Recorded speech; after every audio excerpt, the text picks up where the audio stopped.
जोहार सभी को।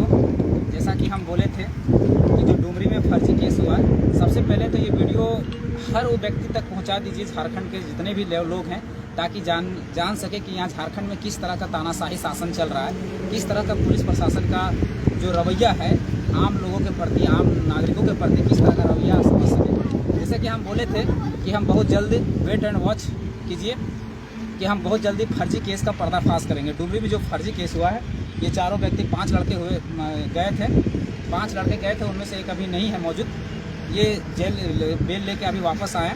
तो हम बोले थे कि फर्जी केस का हम पूरा तरह से पर्दाफाश करेंगे। आज सुनिए कैसे ये हुआ था, ये घटनाक्रम को यही लोग बताएंगे। पहले बाबू तुम लोग बता कि तुम लोग को कैसे उठाया था, तुम लोग पोस्टर फाड़ा था क्या? नहीं, हम लोगों तो पोस्टर कोई जोर से हम लोग कोई पोस्टर नहीं फाड़े थे। जैसे हम लोग खाना खाने के लिए घर से निकले हुए थे, हम तीनों मतलब करियारी के ही रहने वाले हैं। हम लोग खाना खाने के लिए निकले, गोदावरी होटल और महादेव होटल से पहले हम लोगों को सीताराम शर्मा करके एक है, उसके घर के पास से हम लोगों को जबरन उठाया। उठाने से पहले 18 तारीख को, हाँ 18 तारीख को 10, 15, 20 का हम लोग का टारगेट है, वही टाइम उठाया गया। और यहाँ जो FIR कॉपी उसमें लिखा गया कि 3:45 में उठाया गया है। यहाँ देखिए लिखा हुआ है 3:45 में हम लोग 19 तारीख को 3:45 में उठाया गया। 3:45 पहले तो पुलिस यही फर्जी हो जाती है कि यहाँ लिखा हुआ है, इसका FIR कॉपी है, उस FIR कॉपी में लिखा हुआ है कि 3:45 में उठाया, और जबकि इसको 19 तारीख को लिख रहा है कि 3:45 सुबह उठाया। और यहाँ इन लोग को 18 तारीख को 10:30 बजे ही उठा लिया गया। पहला फर्जी केस। दूसरा फर्जी केस कि इन लोगों ने पोस्टर फाड़ा ही नहीं, जबरन इसको फाड़वाया गया है खुद पुलिस के द्वारा, इन लोगों को उठाया गया।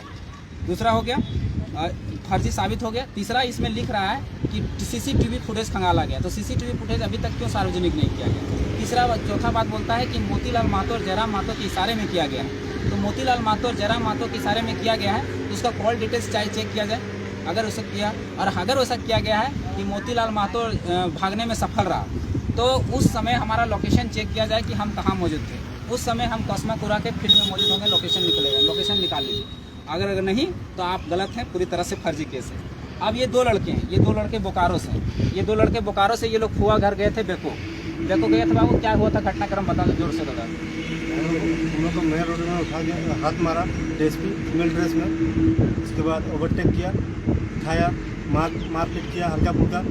हम पूछे कौन थाना वाला है बताइए, सिविल ड्रेस से पकड़ तो रहे हमको, कौन थाना वाला है, घर में हम फोन करने दीजिएगा कि नहीं दीजिएगा? नहीं देंगे, चलो थाना। उसके बाद 3 उठा ट्रांसफर कर दिया, उसके बाद गिरिडीह ले गया, उसके बाद फ़ोन किया पापा को, बुलाओ, सुबह से खत्म।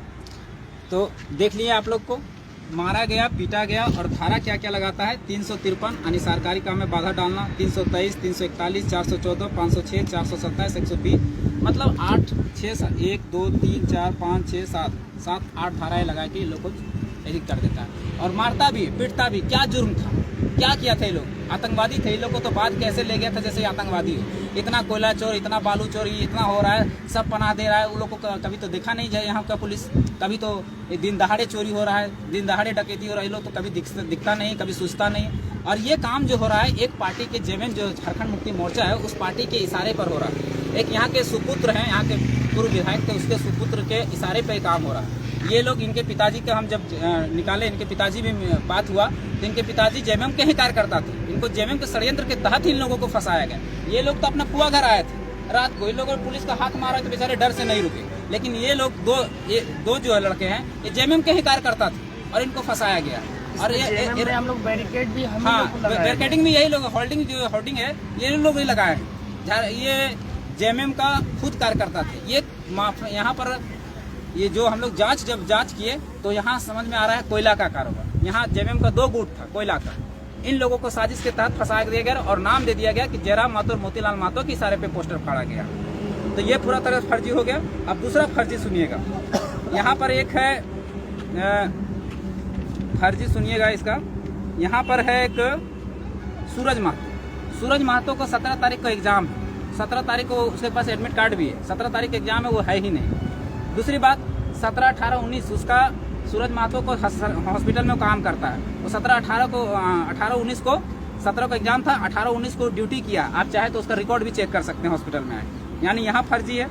दूसरी बात एक है नाम राजू कुमार महतो। राजू कुमार महतो जो है वो 1 महीना पहले सऊदी अरब चल गया है। 1 महीना पहले और यहाँ केस में डाल दिया। यहाँ फर्जी है। राजू कुमार महतो 1 महीना पहले सऊदी अरब चल गया। आप समझिए विषय को। उसके बाद है हीरालाल महतो, जो मेरा छोटा भाई है। हीरालाल महतो झारखंड जांच घर में वो अपना ड्यूटी कर रहा था, ड्यूटी में, और उसका नाम दे दिया गया। किस हिसाब से भाई? आप जाके वहाँ चेक कर लीजिए उसको, जो उसका स्लिप में है उसको चेक कर लीजिए। उसका CCTV फुटेज लगा हुआ जांच कर, आप देख लीजिए कि बंदा वहाँ जॉब कर रहा था कि नहीं। वो ड्यूटी में है, वो कैसे हो गया? उसके बाद एक नाम है चेतलाल महतो। चेतलाल महतो जो है ये अभी कानपुर में है, कानपुर में उसका नाम दे दिया गया। एक नाम है शंभुनाथ महतो। शंभुनाथ महतो जामताड़ा जिला में ड्यूटी कर रहा है, वो यहाँ है भी नहीं, वो वहाँ पर जॉब कर रहा है। आप वहाँ पर देख सकते हैं, उसका भी नाम दे दिया है। कितना सारा फर्जी है, आप समझ सकते हैं किस तरह से षड्यंत्र के तहत नाम डाला गया, फंसाया गया। अरे हम समझ सकते हैं, अच्छा ठीक है, और किस आधार पर हमें दिए? हमने क्या किया था मुख्यमंत्री का? अगर मान लीजिए हम फर्जी, अगर हम गलत तरीके से अगर कर रहे थे तो एक बात बताइए, एक ही दिन अगर मान लीजिए मुख्यमंत्री हेमंत सोरेन का कार्यक्रम रहता और एक ही दिन मान लीजिए प्रधानमंत्री का कार्यक्रम रहता, क्या प्रधानमंत्री हेमंत सोरेन का कार्यक्रम होता कि नहीं होता? मान लीजिए 3 किलोमीटर 4 किलोमीटर के डिस्टेंस में अगर दोनों का कार्यक्रम होता तो होता कि नहीं होता? मेरा अधिकार है कि नहीं? मेरा संवैधानिक हनन किस तरह से किया जा रहा है? ये संवैधानिक अतिक्रमण है कि नहीं? कानून का अतिक्रमण है कि नहीं? मतलब आपके पास सत्ता है तो कुछ भी कर जाए। अब खेल यहाँ खेला गया, अब खेल हम लोग खेलेंगे। और जो वर्दी बचाने का जो खेल खेला गया है, अब हम लोग वर्दी उतरवा के रहेंगे। हम बस यही किए थे कि हम लोग संवैधानिक तरीके से कर रहे थे। हम लोग जो भी हमारा प्रावधान था, हम लोगों ने कभी मुख्यमंत्री का विरोध करने नहीं आया, मुख्यमंत्री को काला झंडा दिखाने नहीं आया। हम लोग हर में हथियार से आंदोलन नहीं कर रहे थे। हम लोग तो बिल्कुल यहाँ से 4 किलोमीटर दूर में आंदोलन कर रहे थे। क्यों फंसाने की जरूरत है भाई? क्यों केस करने की जरूरत है? और फर्जी केस क्यों? अगर हम किए रहते तो, अगर हम किए हैं तो हम पर लगेगा धारा। फर्जी केस करके लड़कों को फंसाने की क्या जरूरत है? और वो भी लड़के जो JMM का कार्यकर्ता है, खुद उसका पिताजी झंडा ढोते ढोते मर गए और उनके बच्चों को फंसा दिया जा रहा है। किस तरह का भाई? और उसके इशारे पे हो रहा है। जो यहाँ का चुनाव लड़ना चाहता है, उपचुनाव लड़ना चाहता है, उसके इशारे पर इन लोगों को फंसाया जा रहा है। जब उसके ही कार्यकर्ता उससे संपर्क करते हैं तो बोल देता है कि इस केस में तो हम ही लगवाए हैं और हम ही कैसे छुड़वा दें। समझने वाला विषय। उनके पिताजी खुद बता रहे थे, इन दोनों के बच्चे जो पिताजी हैं वो खुद हमको आके बता रहे हैं, तो समझने वाला विषय है। और उसके बाद यहाँ पर ये पूरा अब है कि इन लोगों ने देखिए पहले कैसे कैसे किए, मतलब जितना ताकत था इन लोगों के अंदर सब लगा दिए। पहले तो अनुमंडल से 107 के धारा के तहत नोटिस 25 लोगों को भेजा गया। उसके बाद नहीं कंट्रोल हुआ तो थाना से 7 लोगों, इनमें 5 लोगों को और 2 मेरा और अमित को केस किया गया और 2 अज्ञात लोगों को केस किया गया थाना से, डुमरी थाना से। यहाँ पर थाना प्रभारी हैं पवन कुमार, और पवन कुमार के एथी में भेजा गया। उसके बाद जब ये नहीं हुआ तो CO के थ्रू केस करवाया गया। CO के थ्रू धारा लगाया गया। ये कल आया है, कल धारा लगा के भेजा गया है। CO के थ्रू कौन कौन सा धारा लगाया? CO के थ्रू लगाया 143, 149, 188, 504, 506 लगाया गया कल। और ये केस कल भेजा गया है। इसका ये 33 लोगों का लिस्ट है, 33 लोगों का लिस्ट है। ये कल भेजा गया, जिसमें से 33 लोगों में कई लोग यहाँ है ही नहीं, मौजूद ही नहीं है। एक सऊदी अरब में है, एक जामताड़ा में है, एक कानपुर में है। अरे भैया किस तरह का फर्जी केस है भाई? कम से कम जांच परख तो लेते कि कौन मौजूद था कौन नहीं था। अब इन लोग का वर्दी उतरना चाहिए कि नहीं चाहिए? आप ही लोग बताइए। और दूसरी बात, एक बात जान लीजिए, ये सारा पार्टी के इशारे पे हुआ है। तो एक उपचुनाव है, इस उपचुनाव में जिस पार्टी ने काम करवाया है, सीधी सीधी बात आप लोग जान रहे कि किस पार्टी ने करवाया है, उसको एकदम मुंहतोड़ जवाब दीजिए उसका। हम लोग तो अभी तक नहीं समझे थे, हम लोग तो दया दृष्टि दिखा रहे थे, लेकिन अब नहीं दया दृष्टि दिखाएंगे। ये तानाशाही नहीं चलेगी। अब ये जुल्म, ये शोषण झारखंड नहीं सहेगा, किसी भी कीमत पर नहीं सहेगा। अब इसका बदला लिया जाएगा और खूब जोर तरीके से बदला लिया जाएगा। ये प्रूफ है, ये सबूत है, ये कागज सबूत है। अब देखते हैं कौन रोकता है। हम लोग भी हाईकोर्ट में अगेंस्ट में केस करते हैं, अभी देखते हैं कौन नहीं। अभी इन लोग जैसा खेल खेला है उसी का खेल हम लोग खेले, हम लोग भी खेलेंगे। हम लोग तो शांतिपूर्ण चाहते थे, हम लोग तो केवल मैसेज देना चाहते थे सरकार को कि आप जो मांगे, जो मैनिफेस्टो में जो आप मांग रखे उसको पूरा कीजिए। हम लोग तो यही चाहते थे, लेकिन शांति को भंग आप लोगों ने किया। आप झेलिए, आप वर्दी भी बचाइए और जितना सना एथी देना है, और चुनाव भी बचा लीजिए।